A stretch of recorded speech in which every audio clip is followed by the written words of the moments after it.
এখন আমি রান্না করব ইলিশ মাছ। ইলিশ মাছটা তেমন কিছু করব না, শুধু মাখায় বসায় দেব, কারণ ভাজবো না।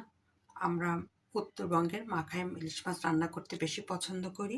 এই জন্য আমি সব রেডি করেছি। ইলিশ মাছটা খুব সুন্দর করে ধুয়েছি, এ দেখুন, ধুয়ে রেডি করেছি।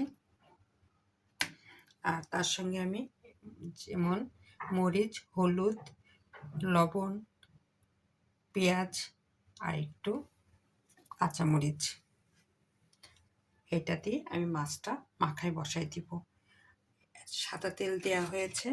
এখন এবার ইলিশ মাছটা নিলাম, নেওয়ার পরে এই মশলা আমি দিয়ে দিলাম। আদা রসুন একটু আছে, আর তার মধ্যে পেঁয়াজের পরিমাণটা একটু বেশি আছে, কারণ আমি মাছটা যদি মাখায় বসায় দিব, এই জন্য তেমন কিছু আর দিব না।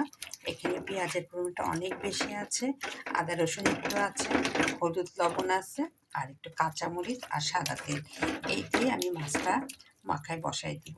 আর তেমন কিচ্ছু করবো না। এই মাখায় ইলিশ মাছ রান্না করলে খুব মজা হবে। তার একটাই কারণ ভাজা মাছের এক স্বাদ আর মাখায় বসায় দেওয়া এক স্বাদ।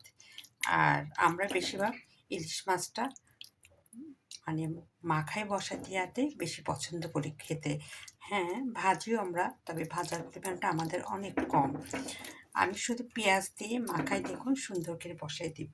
এই দেখুন, পানির পরিমাণ একেবারে কম দিব, যেহেতু আমি মাখায় বসাই দিব, ভুনা করব, এর জন্য আমি পানির পরিমাণ একেবারে কম দিব, দিয়ে চুলায় বসাই দিব। তারপরে হয়ে গেলে আমি নামাই ফেলবো।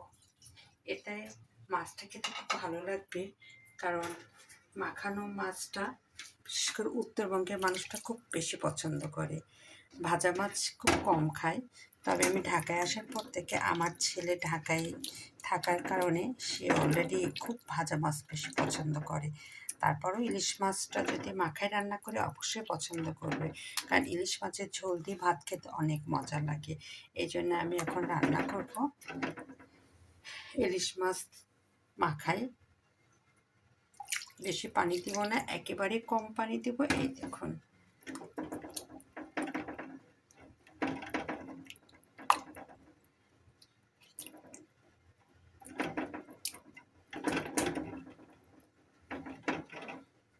আর পানি দেব না, এইটুকুই বসাই দিব।